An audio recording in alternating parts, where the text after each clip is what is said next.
और इसी बीच एक बड़ी खबर सामने आ रही है। इस वक्त की बड़ी जानकारी, राधिका हत्याकांड से जुड़ा बड़ा अपडेट। आरोपी पिता की कोर्ट में पेशी हुई है।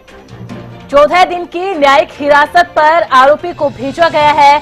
तो राधिका हत्याकांड से जुड़ा ये बड़ा अपडेट, आरोपी पिता को कोर्ट में पेश किया गया था, जहां से पुलिस को आरोपी पिता की 14 दिन की न्यायिक हिरासत मिल चुकी है। इससे पहले 1 दिन की रिमांड पुलिस को मिली थी, जिसमें पूछताछ भी की गई थी।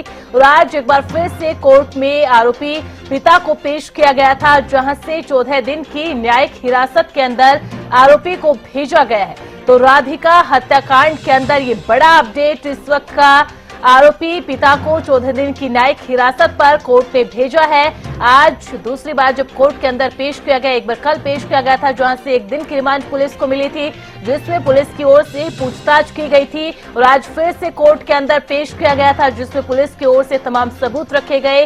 रिमांड की यहां पर मांग की गई। 14 दिन की रिमांड भी पुलिस को मिल चुकी है। और ज्यादा अपडेट के साथ, ज्यादा जानकारी के साथ हमारे संवाददाता संजय राठौड़ भी जुड़ चुके हैं। संजय, मामले में क्या अपडेट? 14 दिन की न्यायिक हिरासत तो पुलिस को मिल चुकी है, अब आगे किस तरह की कार्रवाई होगी?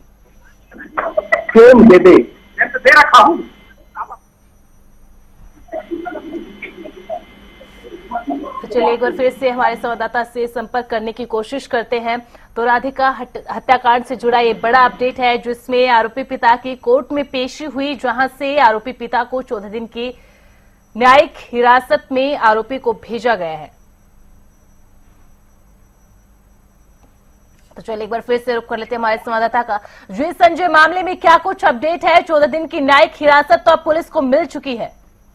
जी बिल्कुल अंशिका, जिस तरीके से आरोपी पिता दीपक यादव को कल 1 दिन का पुलिस रिमांड मिला था, आज गुरुग्राम पुलिस ने जब दीपक यादव को कोर्ट में पेश किया तो कोर्ट ने 14 दिन की न्यायिक हिरासत में आरोपी पिता को भेज दिया। ऐसे में कहीं ना कहीं 1 साल के जो रिमांड के दौरान गुरुग्राम पुलिस ने गहनता से पूछताछ की और पूछताछ के बाद आज जब माननीय कोर्ट में पेश किया तो कोर्ट ने 14 दिन की न्यायिक हिरासत में भेज दिया। अब दीपक यादव को 25 तारीख को कोर्ट में पेश किया जाएगा 14 दिन की न्यायिक हिरासत के बाद। लेकिन जिस तरीके से जो राधिका यादव उसका अंतिम मैसेज आया था, उसने ग्राउंड जो वो है उसको एक मैसेज किया था कि ग्राउंड खुला हो या ग्राउंड ठीक हो तो मैं कल खेलने आऊंगी। वो अंतिम राधिका का मैसेज था। और जिस खेलने आऊंगी वो अंतिम राधिका का मैसेज था। और जिस तरीके से राधिका यादव की एक वीडियो भी सामने आई, जिसमें वो एक नन्ही बच्ची को टेनिस के गुर सिखाती हुई नजर आ रही है। जी बिल्कुल संजय, और इस वक्त जो ये तस्वीरें हमारे पास सारी एक्सक्लूसिव तस्वीरें हैं, जब आरोपी को कोर्ट में पेश किया गया, वहां से पुलिस ले जाते हुए आरोपी को।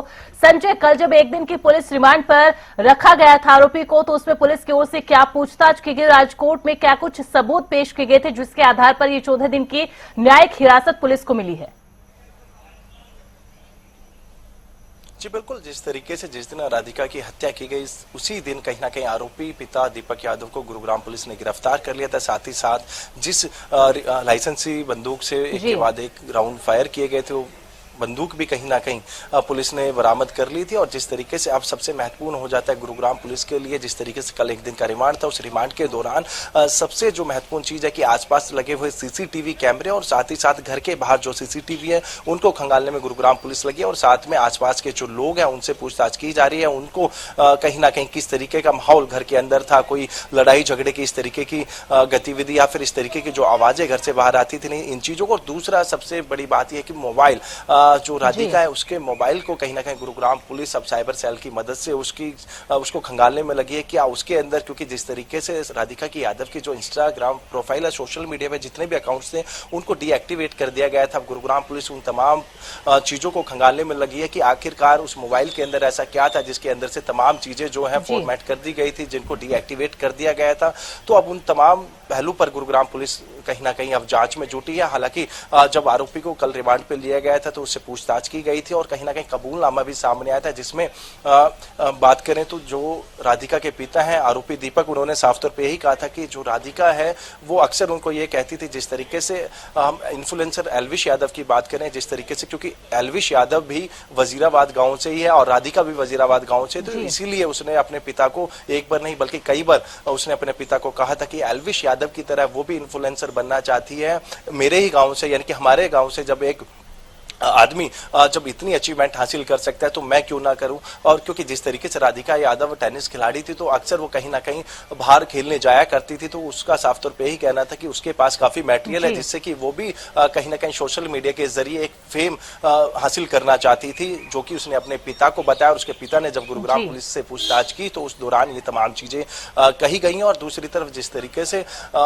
टेनिस एकेडमी को लेकर भी कहीं ना कहीं विवाद चल रहा था, क्योंकि बीते 2 सप्ताह की बात करें, जो अन्य खिलाड़ी जो टेनिस एकेडमी के अंदर जो प्रैक्टिस करते थे, उनके साथ खेला करते थे, या फिर उनके जो स्टूडेंट थे, उनसे जब हमने बात की तो उनका साफ तौर पर यही कहना था कि पिछले 2 सप्ताह से जो उनकी मदर है वो भी टेनिस जो एकेडमी है उसमें राधिका के साथ आती थी। क्योंकि जिस तरीके से आरोपी दीपक यादव की बात करूं तो वो पिछले काफी दिनों से अपनी पत्नी मंजू और राधिका से कहीं ना कहीं नाखुश नजर आ रहे थे। वो लगातार यही कह रहे थे कि उनको टेनिस खेलना कहीं ना कहीं राधिका का अब गवारा नहीं लग रहा, वो घर से बाहर नहीं जाएगी। लेकिन उसके बावजूद भी राधिका अपनी माँ के साथ टेनिस एकेडमी जाना शुरू कर दिया। लेकिन जब हमने लोगों से बात की उस एकेडमी में जाकर तो लोगों का साफ तौर पर यह कहना था कि ऐसा कुछ भी नजर नहीं आता था। राधिका टाइम से जो एकेडमी पहुंचती थी और अपने जो भी स्टूडेंट थे उनको अच्छे से कहीं ना कहीं टेनिस के बारे में सिखाती हुई नजर आती थी। लेकिन जिस तरीके से जब दीपक यादव ने एक के बाद एक राउंड फायर किए तो अब गुरुग्राम पुलिस के लिए भी एक बड़ा कहीं ना कहीं ये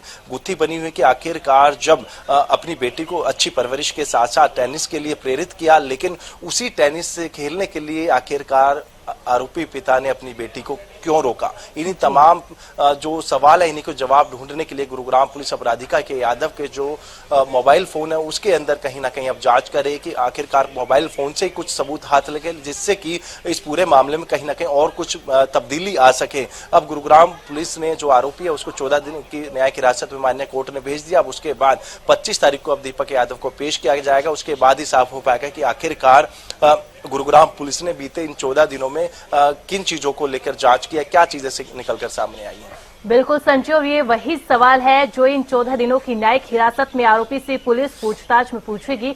बहुत बहुत शुक्रिया संजय इस अपडेट के लिए, इस जानकारी के लिए।